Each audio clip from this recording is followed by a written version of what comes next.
Hi guys, Mr. B here and welcome back to another Top 100 FIFA 19 Players episode. Today we're going to be looking at the players who are ranked between 20 and 11. Let's just get straight into it, eh? Okay, so the first one at number 20 is Sergio Aguero. We all know he plays for Man City. Had a bit of an underwhelming World Cup with Argentina, but played well last year for Man City. I think he come third maybe in the top scorers in the Premier League. Once again, EA has just shafted him on the pace. 84 pace. He was 87, I think, last year, so he's lost 3 pace. But I think his shooting, passing, and physical have all gone up by 1 because he's kept the exact same rating as last year, so that evened that all out. He's kept his 4-star weak foot, 4-star skills, and high medium work rates. I think this card will be a very, very popular card throughout the game. Expensive as well because he's got good links there. Yeah, that pace downgrade is very annoying because I think he's come back this year for Man City in arguably the best physical shape he's ever been in throughout his career. But it might not be as big a factor as what we think because a lot of the defenders have also got a downgrade in pace. But even still, I think it's very, very rough. He's definitely faster than 84, that's for sure, but he'll still be a good card and definitely a card that I will be trying at some point. On to Chiellini, 89 rated. I think he's kept the same rating from last year, but he's lost 5 pace. EA are really killing players on the pace, but he's got really good defensive stats at 91, decent physical as well, height 6'2". The work rates for a defender are really good.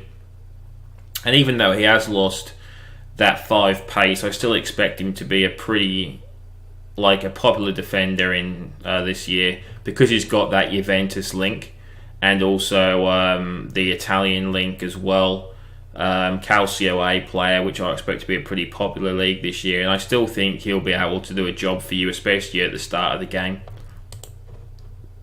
On to Griezmann.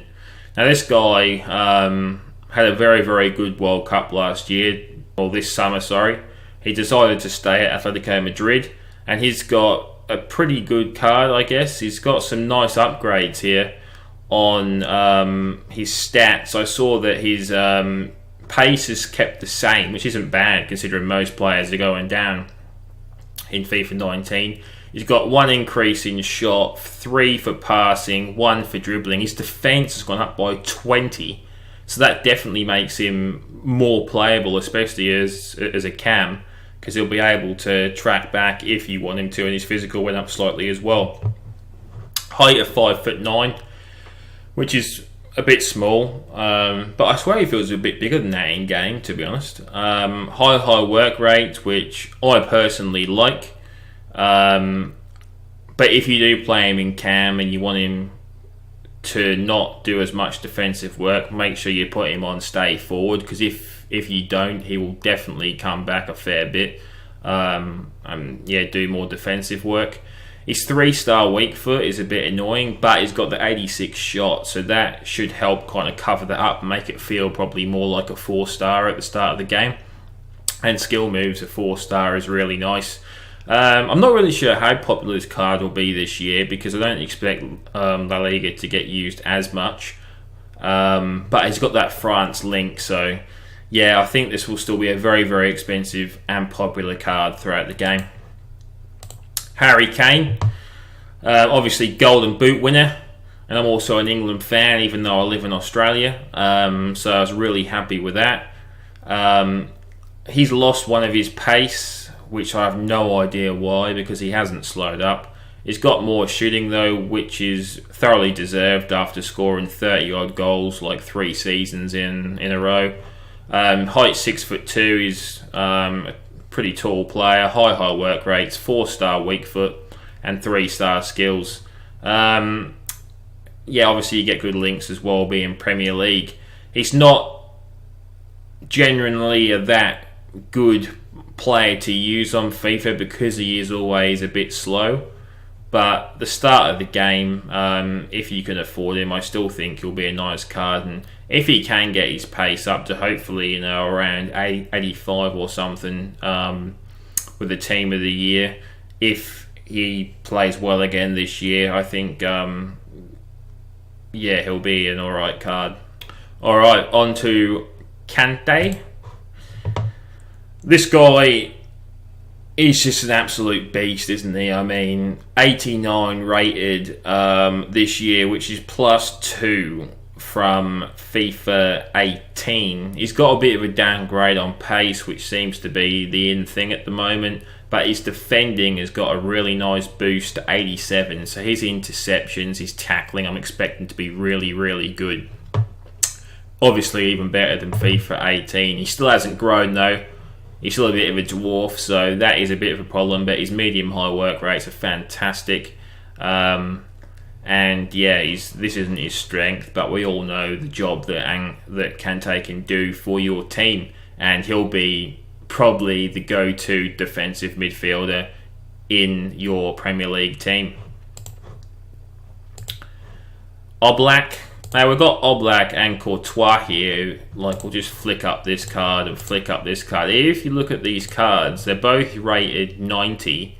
But yeah, Oblak looks like the slightly better card to me, even though he is a bit smaller than Courtois. You see, he's got 86 diving, 92 handling, and 78 kicking. So he's got a couple of extra stats compared to Courtois, but Courtois got the height advantage.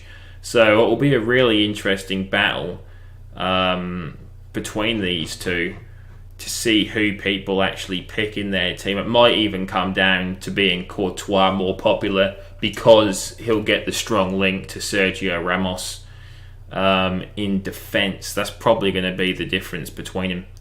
But we'll just have a quick look at Oblak's card first. And yeah, it's a brilliant card, 3-star weak foot, all these obviously high goalkeeping stats. He's got nice kicking as well at 78. And then Courtois' card is obviously taller, like I said, at 6'6". A bit faster than Oblak, but a bit less on the reflexes and positioning, just by one stat. So two very good goalkeeping cards. There's obviously Ter Stegen in this league as well. He plays for Barcelona. So there's three really good goalkeepers this year in La Liga. And it'll be interesting to see who people do go for.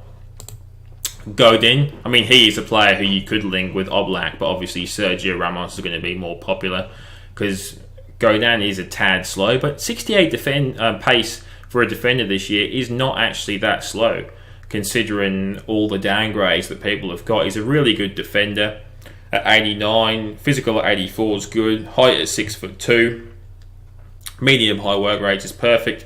This guy's a decent defender. Not a very good country in Uruguay really for links. They've got a few good players, but not a lot of players. But yeah, I'm not really sure what people are going to think of this card this year. It's obviously not going to be one of the more popular ones, but it's going to depend on price if people are going to use him or not. Neuer. I think this guy is lucky to still keep a 90 rated, or not keep, but have a 90 rated card, because I thought he was dreadful in the World Cup for Germany. He made just a few terrible decisions, and he barely played at all last year for Bayern Munich, and I think he's past his best, to be honest. And this is, 91 kicking, that's just crazy for a goalkeeper. 88 handling, 91 diving, 88 reflexes, 88 positioning. I think this guy's past his best, but this card suggests otherwise. That is a really, really good goalkeeping card with the 4-star weak foot, with the 6'4". There was Farman last year in Germany who kind of took over Neuer on FIFA to a certain degree because of his leg-saving trait. But we'll have to see this year if that's still a factor. But this does look like a really, really, really nice card. And finally, Lewandowski, Bayern Munich again. This guy is obviously bangs in the goals every single year in the Bundesliga. Admittedly, not the strongest league, but he's never really been a beast on FIFA purely because he's not really fast enough. At 78, still a bit slow, but he's got really good shooting. Physical, dribbling and passing are all pretty good. 6 foot tall, high medium, which is perfect. 4-star, 4-star. This guy is still going to be a really good player. Popular as well if you've got a Bundesliga team, but I think you'll find he'll be probably the most expensive striker in the Bundesliga. So yeah, I'm not really sure if this guy is ever really value for coins, but yeah, we'll have to just see. I mean, it's always, you're just guessing before the game comes out. You don't know what other people are thinking. But anyway, guys, thanks for watching. And tomorrow we're going to have the final 10 players, the best 10 players in the game. So I'm pumped to bring that to you. And yeah, I'll see you for that tomorrow.